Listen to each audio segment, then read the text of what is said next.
Private school बन गए हैं एजुकेशन मॉल।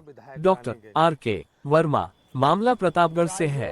प्रदेश की पंचायत में आम आदमी की आवाज को बेखौफ बुलंद करने वाले रानीगंज विधानसभा के चर्चित विधायक डॉक्टर आर.के. वर्मा ने एक बार फिर जनहित के मुद्दे को उठाते हुए निजी स्कूलों की बढ़ती मनमानी पर गंभीर सवाल खड़ा किया है। उन्होंने साफ शब्दों में कहा कि जिले में संचालित प्राइवेट स्कूल अब शिक्षा के मंदिर नहीं, एजुकेशन मॉल बन गए हैं। यहाँ बच्चों की पढ़ाई के बजाय अभिभावकों की जेब पर डाका डालने का काम किया जा रहा है। मनमानी फीस, किताब, कॉपी, ड्रेस, जूते मोजे, टाई बेल्ट और अन्य सामानों के नाम पर खुली लूट मची है। शिक्षा को व्यवसाय बना दिया गया है।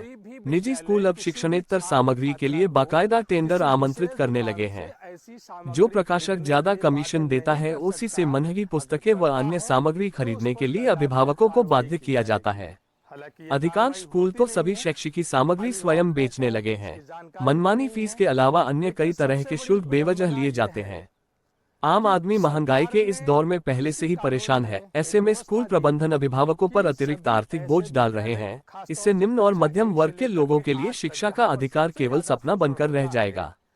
उन्होंने सरकार और उसके शिक्षा विभाग से मांग की है कि प्राइवेट स्कूलों की फीस संरचना, अनिवार्य खरीदारी और अन्य वसूली की जांच कर कार्रवाई करे और एक पारदर्शी मानक निर्धारित करें ताकि अभिभावकों को राहत मिल सके और बेलगाम हो रही निजी शिक्षा व्यवस्था भी सरकारी मानकों के अनुसार संचालित हो सके। राइटर्स से मिलकर दूसरी किताब के रूप में मैंने गुड मॉर्निंग, मैं डॉक्टर आर.के. वर्मा, विधायक रानीगंज।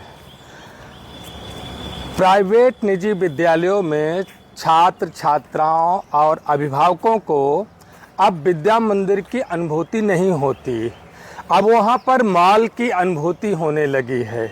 चूँकि ऐसे विद्यालयों का पूरा ध्यान जूते, मोजे, ड्रेस को बेचने में लगा रहता है।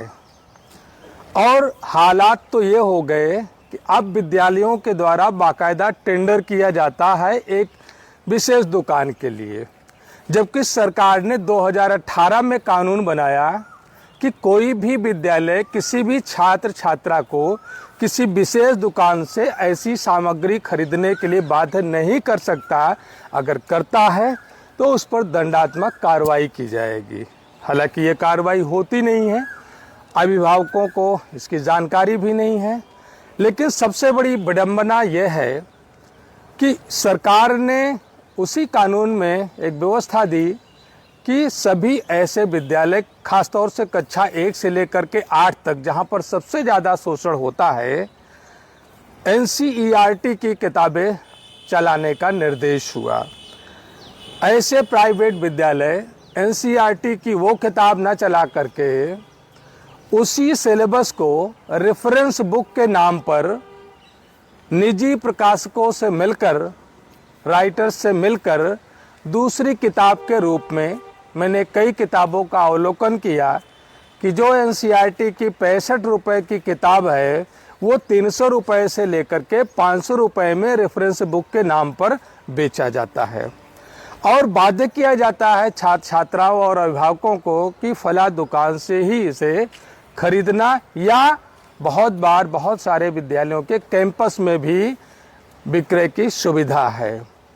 और उससे भी बड़ी विडंबना यह है कि प्राइवेट ऐसे विद्यालय हर वर्ष उस किताब का प्रकाशक बदल देते हैं, राइटर बदल देते हैं, जिसका परिणाम होता है कि एक ही घर के 3 बच्चे क्लास 1, क्लास 2, क्लास 3 में हैं, तो कोई भी बच्चा एक दूसरे की किताब उस क्लास में जाने के बाद नहीं पढ़ सकता। हर वर्ष उसको नई पुस्तक खरीदना ही पड़ेगा।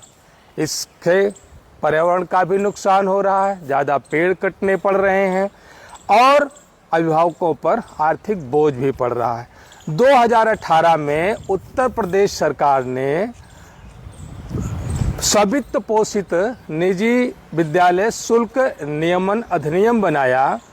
उसमें यह व्यवस्था तो दी कि कोई भी विद्यालय अगर ऐसी सामग्री खरीदने को बाध्य करेगा तो उस पर दंडात्मक कार्रवाई होगी, लेकिन इसकी व्यवस्था नहीं दी कि हर वर्ष कोई किताब नहीं बदलेगा।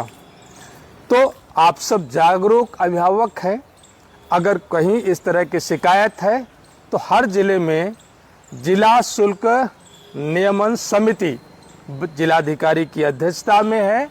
आप शिकायत कर सकते हैं, क्योंकि सरकारी विद्यालयों की गुणवत्ता जिस तरीके से सरकार ने खराब किया, उन शिक्षकों से शिक्षण कार्य के अतिरिक्त जो कार्य, चाहे वो सर्वे का कार्य हो, चुनाव का कार्य हो, मिड डे मील का कार्य हो, यहाँ तक कि एक जिलाधिकारी ने सरकारी विद्यालयों के अध्यापकों को कुत्ते गिनवाने और कुत्तों को कलेक्ट करने की जिम्मेदारी दे दी। तो आप समझ सकते हैं कि सरकार जो बेसिक परिषदीय विद्यालय हैं उनकी गुणवत्ता पर ध्यान नहीं दे रही, जिसका कारण है कि अभिभावकों को निजी विद्यालयों का सहारा लेना पड़ रहा है और निजी विद्यालय इसी का फ़ायदा उठा करके उनका आर्थिक शोषण कर रहे हैं।